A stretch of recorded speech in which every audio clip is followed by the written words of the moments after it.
오늘 본문은 두 개의 이야기, 두 개의 사건으로 구성이 되어 있는데요. 이 두 개의 사건이 모두 다 안식일을 기준으로 기록이 되어 있습니다. 그러니까 다시 말하면 안식일에 생긴 일이라고 해도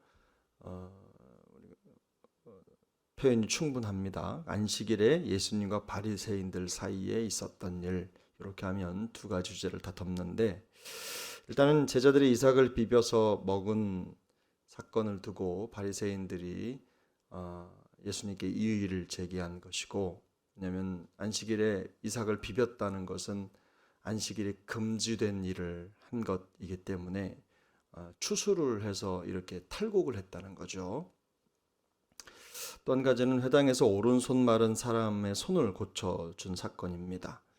7절에서 보면 서기관과 바리새인들의 태도를 볼 때 예수님이 하시는 사역에 대해서 트집을 잡으려고 했던 것으로 보입니다. 또 그들이 그런 마음을 가지고 있다는 것을 예수님이 아셨지만 예수님은 그들이 보란 듯이 손 마른 사람을 고쳐주시죠. 그렇게 하시면서 선을 행하는 것과 악을 행하는 것, 그리고 생명을 구하는 것과 죽이는 것, 이 것 중에서 무엇이 옳으냐, 이렇게 질문을 던지십니다.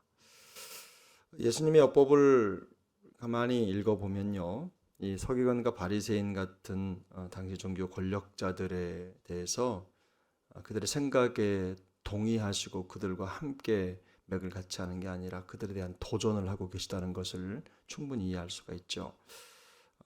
당시의 서기관이나 재판장, 또 서기관이나 바리새인들은 권력자들입니다. 종교인이기도 하지만 또 심판관이기도 하고 또 배심원이기도 하고 또 법을 집행하는 집행관이기도 하고, 그래서 매우 강력한 힘을 가지고 있는 사람들인데, 이 사람들은 예수님께서 그들이 지키는 관습을 똑같이 지키고 그들과 똑같은 생각으로 그들의 생각과 또 하나님에 대한 생각, 율법에 대한 사고에 똑같이 동조하기를 원했던 거죠. 근데 예수님은 그렇게 하지 않으십니다. 그들과는 다른 생각을 가지고 있다는 것을 분명하게 보여주시면서 예수님의 가르침, 그리고 예수님의 율법에 대한 이해가 그들과는 매우 상충된다는 것을 보여주시는 겁니다.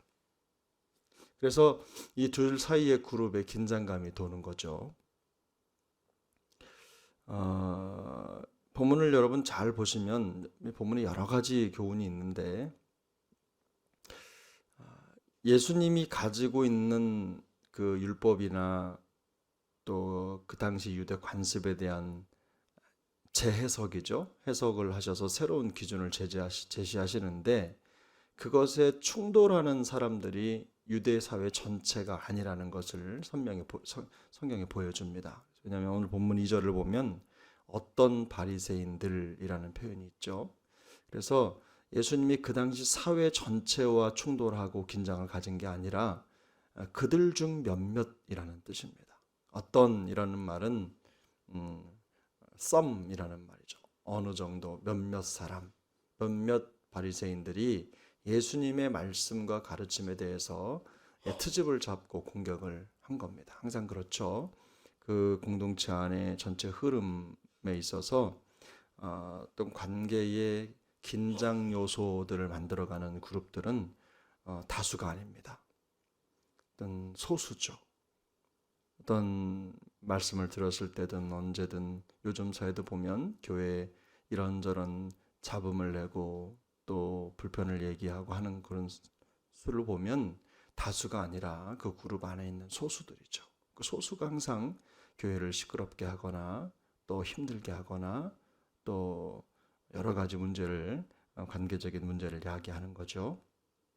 근데 이 소수는 항상 어떤 의도를 가지고 있냐면 자기의 생각과 또 자기의 마음이 전체의 생각인 것처럼 포장을 해서 얘기할 때가 많습니다. 그러다 보니까 전체를 보지 못하면 항상 이런 지엽적인 문제들 때문에 공동체가 어려움을 겪을 수도 있는 겁니다. 근데 여러분 여기 보면 예수님께서는 이 안식일에 대해서 이들과는 다른 이해의 기준을 가지고 계세요. 안식일을 어떻게 지켜야 하는가라고 하는 문제를 제기하시는 거죠. 안식일을 과연 어떻게 지켜야 되는가?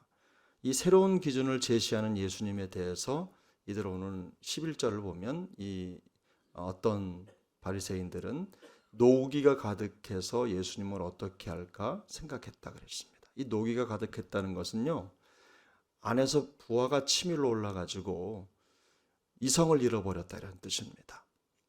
그러니까 도덕적인 어떤 성경적인 어떤 기준을 지키려고 하는 그런 마음에서 노기가 혹은 거룩한 어떤 화가 난 것이 아니라 이들은 예수님에 대해서 화가 난 겁니다. 그래서 그 마음속에 어떤 기준도 정해지지 않은, 그래서 공격하기 위해서 마음이 무너져 버린 거예요.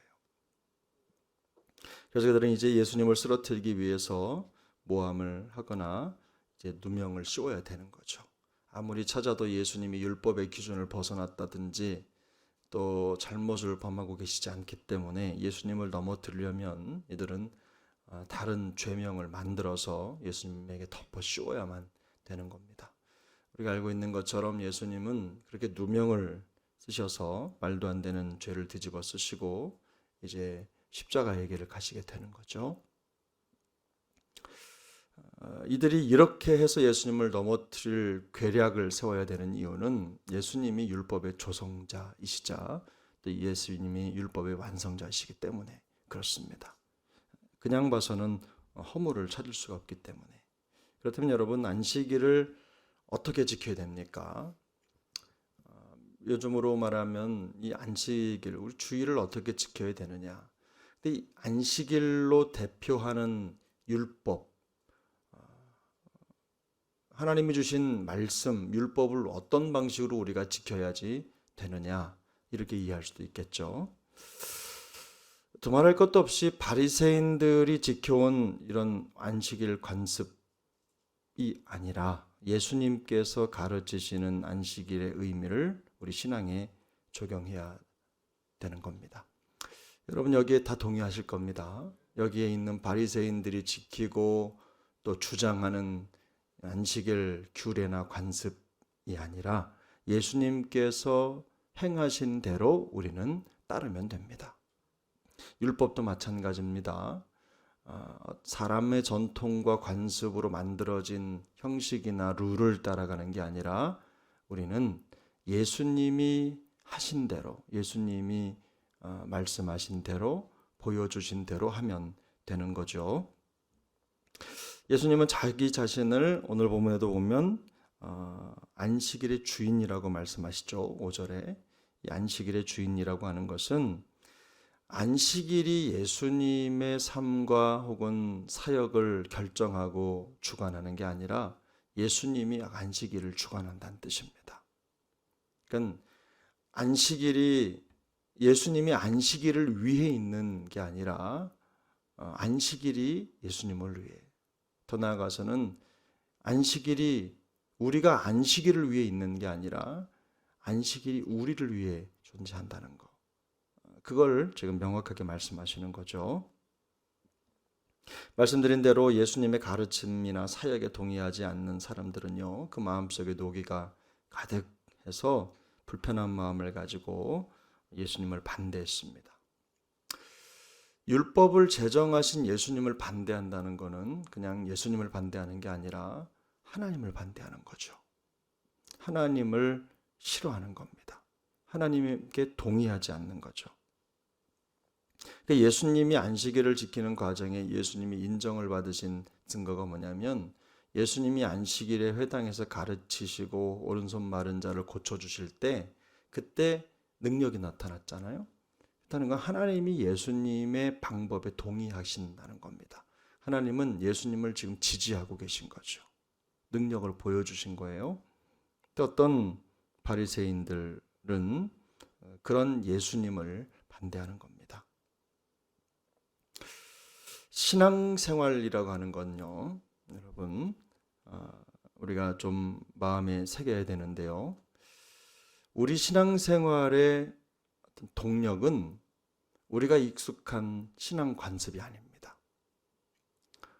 또 우리 감정이나 생각도 아니죠. 우리 감정이나 생각이나 익숙한 신앙의 관습이 우리 신앙을 이끌어가지 않도록 해야 되는 겁니다. 하나님과 그 말씀의 지지를 받는 신앙생활이 되어야 됩니다. 어느 때에든 어떤 모양으로든 시대를 거슬러 변함없는 하나님의 진리를 따라가는 것이 신앙생활입니다. 그래서 우리 신앙생활은 남들이 그렇게 했으니까 라고 하는 게 기준이 아니라 성경 말씀이 또 하나님이 우리에게 보여주신 것들을 행하며 지키는 쪽으로 바꿔가야 되는 겁니다. 과거에 내가 생각했던 흐름이 아닙니다. 교회가 오랫동안 지켜왔던 것이 진리가 아닙니다. 성경이 말씀하시는 것이 진리입니다. 어떤 바리새인들은 자신들이 지켜온 익숙한 종교 관습 또 자기의 감정의 지지를 받습니다. 그걸 지켜내기 위해서 예수님을 죽이는 겁니다. 노기가 가득한 생각을 가지고 예수님을 어떻게 처리할지를 고심했어요. 이게 바로 꼬리가 몸통을 흔들려고 하는 거죠. 말씀하신 그 말씀에 내 생각을 바꾸고 내가 그 말씀 앞에 설득되고 나를 꺾는 것이 신앙생활인데, 그런데 내가 가지고 있는 고집과 생각으로 말씀의 방향을 결정하거나 말씀을 잘라내는 겁니다. 말씀의 모양에 나를 집어넣어서 내가 그 모양에 맞도록 나를 맞추는 것인데 반대입니다. 내가 가지고 있는 생각의 모양대로 내 고집의 생각대로 내 관습대로 말씀을 집어넣어서 재단을 하는 것이죠. 이게 우리에게 얼마나 위험한지를 우리가 늘 마음속에 생각을 해야 됩니다. 그래서 이런 생각으로 똘똘 뭉친 사람들 몇몇이 모여서 예수님을 대적하는 겁니다. 우리가 이런 어떤 바리새인 같은 신앙의 태도를 갖지 않도록 하기 위해서 항상 경계해야 되는 것입니다. 이게 어느 순간 우리의 방법이 되기 때문에 우리가 삶의 연륜이 깊어져 갈수록 경험에 의지할수록 이렇게 될 가능성이 높습니다. 그래서 갈수록 더 여러분 처음으로 돌아가셔야 됩니다. 내가 하나님의 말씀을 아무것도 몰랐을 때처럼 그래서 배워야 되지라는 생각을 가지시고 하나님의 말씀에 늘 초심을 지켜가야 되는 겁니다. 예수님의 방법과 의도, 우리에게 율법을 주신 예수님의 방법과 의도가 드러나고 실현되는 방법으로 우리 신앙생활의 방법이 결정되도록 해야 되는 겁니다. 그래야지 우리의 순수성을 이어갈 수 있고 또 신앙의 이상을 지켜갈 수 있다라는 사실을 꼭 기억하시기를 바랍니다. 그래서 예수님은 율법이 단순히 어떤 전통과 관습이 아니라 생명과 사랑이라고 하는 아주 중요한 내용을 품고 있다는 것을 몸소 보여주신 거죠. 그렇게 하시면서 든 예가 다윗의 예였고 또 여기 있는 손 마른 자를 고쳐주시는 사건입니다. 사랑하는 여러분, 우리가 살아가는 매일의 삶의 여정이 바로 그런 삶이어야 된다는 겁니다. 하나님의 말씀을 따르고 지키고 그것을 어떤 법을 그냥 영혼 없이 지키는 그런 신앙생활이 아니라 항상 예수님께서 우리에게 말씀을 주신 이유, 또 목적, 그 의도를 늘 생각하면서 그 말씀에 우리를 맞춰가야 된다는 거예요. 이렇게 하시면서 우리 매일의 삶이 하나님의 지지를 받는 신앙의 여정이 되어야 된다는 겁니다. 그래서 오늘 우리 사랑하는 우리 영가족들 모두의 삶이 하나님의 지지를 받고 또 성령님과 동행하는 그런 신앙의 여정이 될 수 있기를 예수님의 이름으로 축복합니다.